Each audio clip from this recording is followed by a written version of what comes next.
Hi everyone, my name is Don and I'm an alcoholic and an addict. My first day of sobriety was December 21st, 1981. So I'm currently 39 years sober and I'm also 63 years of age.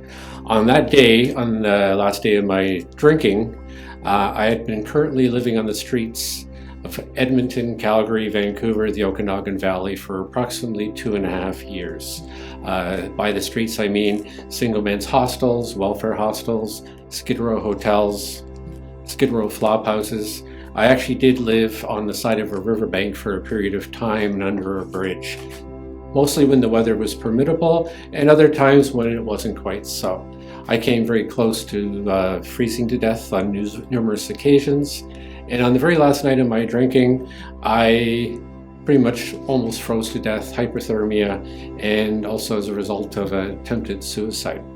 So my first day of sobriety was, again, slightly over 39 years ago. How I got into that, well, I'll give you a little bit of a background of who I am, what I am, and obviously what's happened since that period of time. I grew up in a very abusive environment. Also, I have a few physical concerns, handicaps. My right ear isn't formed right. I'm also half deaf on the side. So going through school and elementary and high school, it was a lot of bullying, a lot of laughter, and a lot of abuse. And unfortunately, it was worse in my own house. I turned to drugs when I was about 12 years old, grade 7. And pretty much started drinking regularly when I was about 15 years of age. I finished elementary school stoned. I went through the entire high school process, drugs, alcohol. Somehow I managed to succeed. I went to college pretty much in the same state. I still remember writing a final exam for one of my electronic courses, and I was so hungover that it took 10 minutes to sign my name at the top of the page. So I pretty much was a daily drinker, daily druggie from the age of 16 going on forward. Moderately successful when I got out of college, but lost jobs, problems at home. I decided to go out west at the age of 21.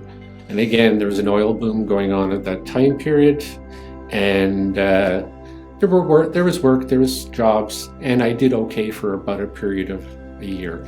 Once again, predominantly the drinking got the best of me, and within a year, I was living on the streets. I ended up in a single men's residence hostel. I spent a lot of time living in Skid Row hotels, and again on the riverbanks as mentioned. And that went on for a period of about 2.5 years. And I took the geological cure. I bounced around a lot. I ended up from Calgary and Edmonton numerous times, ended up picking apples in the Okanagan Valley and in Vancouver for a brief period of time of about 2-3 months. Interestingly enough, I spent the entire mushroom season in Vancouver, and at the end of it, I just had enough and I went back to Calgary. That was sort of my downfall, crashing and burning. I hadn't been taking care of myself. I hadn't been living or eating well. It was all drugs and alcohol.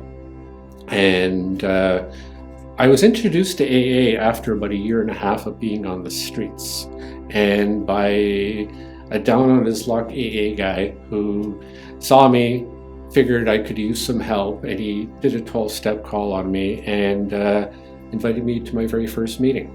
And surprisingly enough, I managed about 7 weeks of sobriety, and over the course of the next year, relapsed, I think 7 or 8 times. I don't even remember anymore. Again, this is 40 years ago. Ended up in detox 3 times in Edmonton, once in Calgary, and at the tail end, I came into some old income tax money, and I ended up, my last drinking experience was holed up in a place called the Grand Hotel in Edmonton for about 3.5 weeks. I ran out of money, ran out of everything, ran out of options.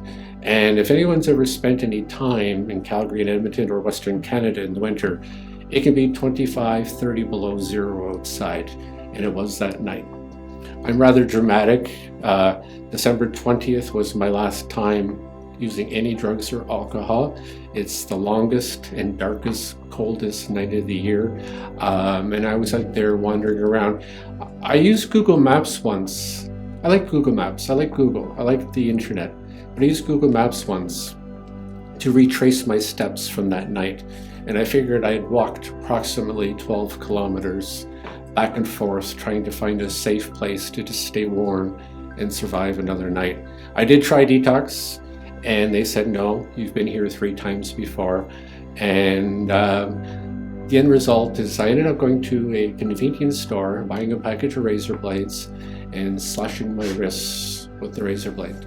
It's the most terrifying, horrifying thing that I've ever experienced in my entire life, is watching the blood leak out of my body. I got smart and I ended up going to a hospital. By the time I got there, the blood was actually freezing off the end of my fingertips. It was so cold out there. They sewed me up, told me to go to detox, and I'd already been there once that night. But I figured I would try doing what they suggested because I had no other options. And sure enough, the doors of the detox opened that night. And the next morning was December 21st, and I've been clean and sober since that time. So, as I said, I've mentioned a little bit about how I got there. And if any of you have ever spent any time living on the streets or under bridges or on riverbanks like I did, especially for extended periods of time, you become more and more separated from the world. You become more and more alone in the world, and you have no one. It's simply there's other people on the streets, but it's just the only person you have left is yourself. And I tried to survive my best, but again, it's just withdrawing deeper and deeper and deeper inside of myself. I mentioned rather abusive childhood and at home and other places. So even from a very, very early age, I climbed deep inside of myself. It was the only safe place to be. And again, the drugs and the alcohol didn't make it better. It didn't change it. It didn't make me the life of the party. It didn't do any of those things. It was simply like wearing and putting on a warm blanket. Whereas everything still existed as it was, but it made it just slightly more tolerable when I did drugs and alcohol.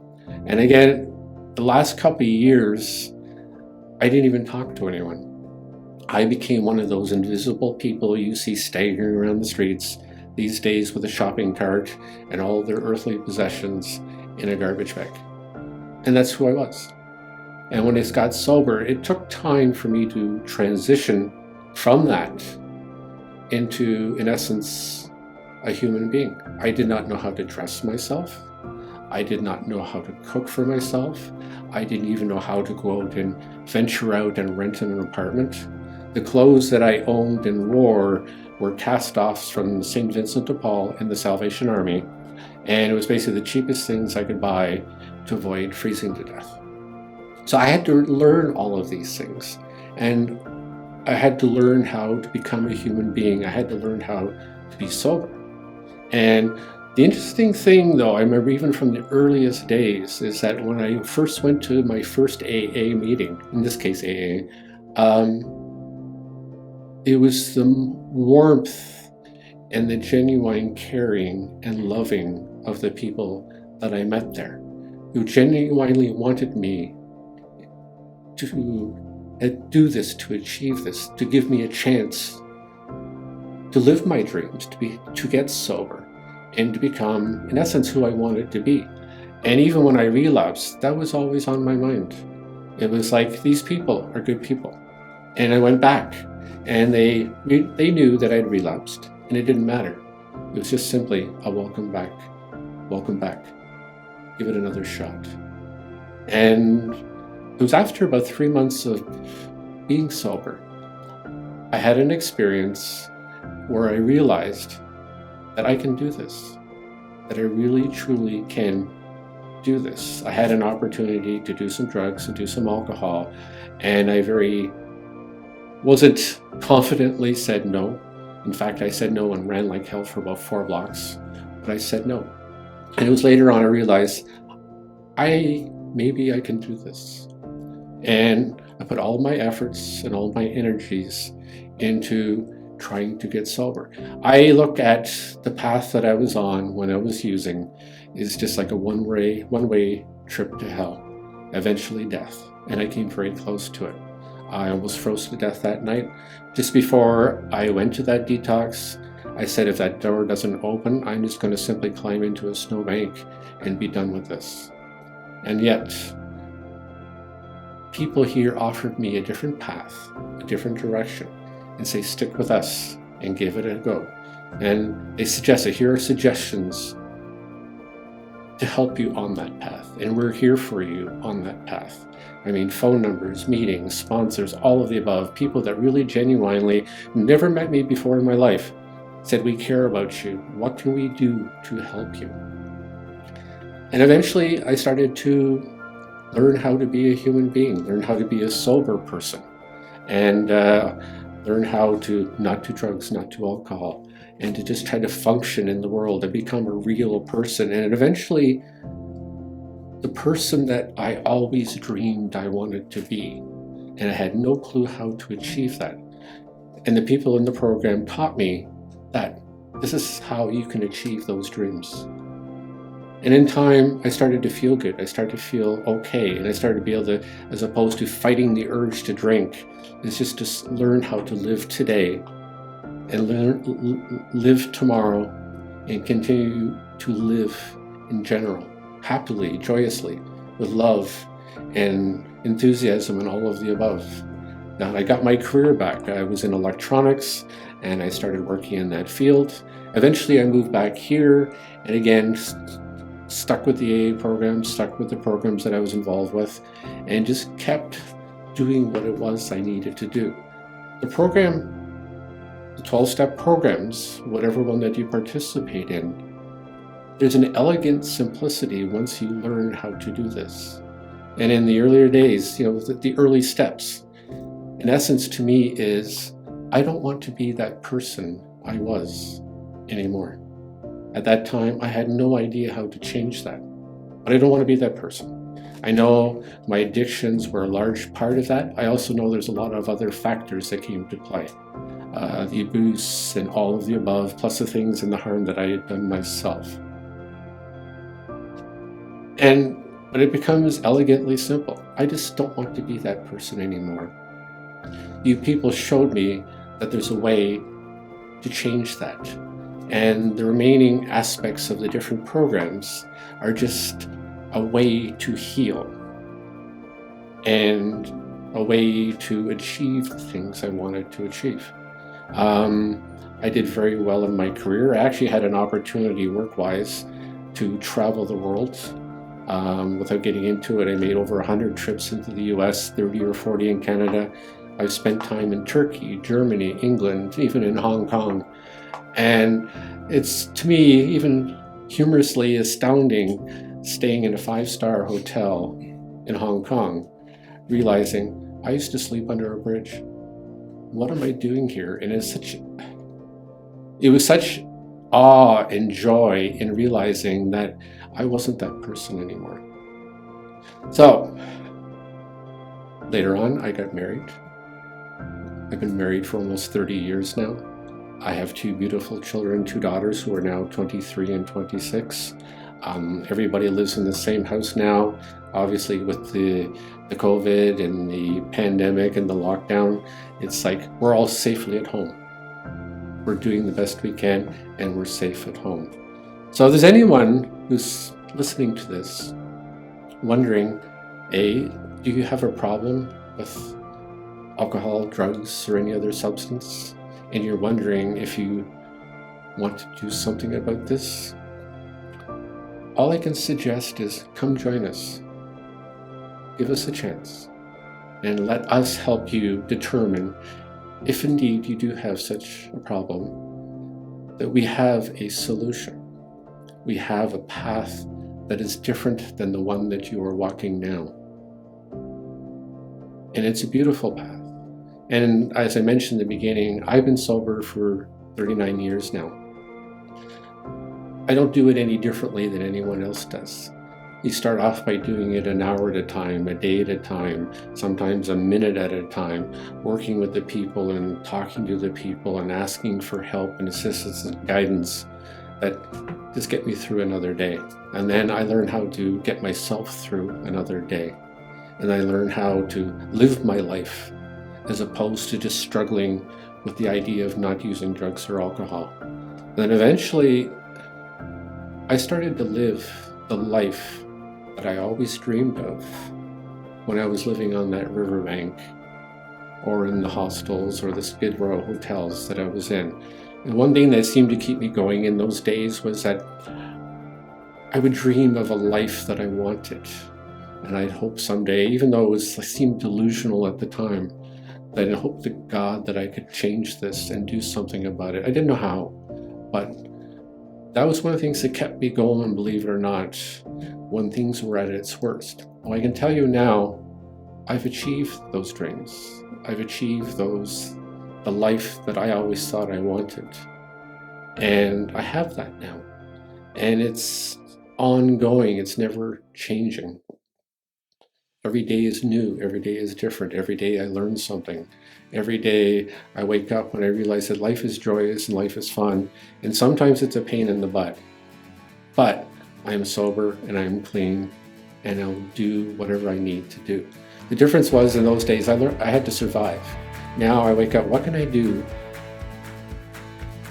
to be a different person today? What can I do to be a better person today? What can I do to help other people achieve these goals?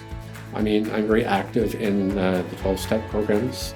I'm also on the board of directors of a charity organization. I've coached my kids in soccer. To me, in many ways, I find those things incredible, a lot of fun, but it's also a way of making amends and giving back something to the world for the harm, not only that I did to others, but also to myself. So once again, I'll close it off with this simple statement. If you think you have a problem, come join us. If you're not sure, come join us and give it a chance. Give yourself a chance. It's not for me. I'm just asking you to give your own self a chance. And for those struggling and with their sobriety and thinking about going back out there, phone someone, get to a meeting. There are hundreds of Zoom meetings right now all across the world. Get in touch with your local AA. It's on the internet, whether it's Toronto, whether it's Barrie, whether it's anywhere in the world. I've attended meetings on Zoom in Pasadena, in BC, in Edmonton, and all of these places. There are meetings everywhere. There are people who can reach out to you. All I ask is give it a chance. In essence, give yourself a chance. And we will help you with that, just like I was helped when I first got started. Thank you.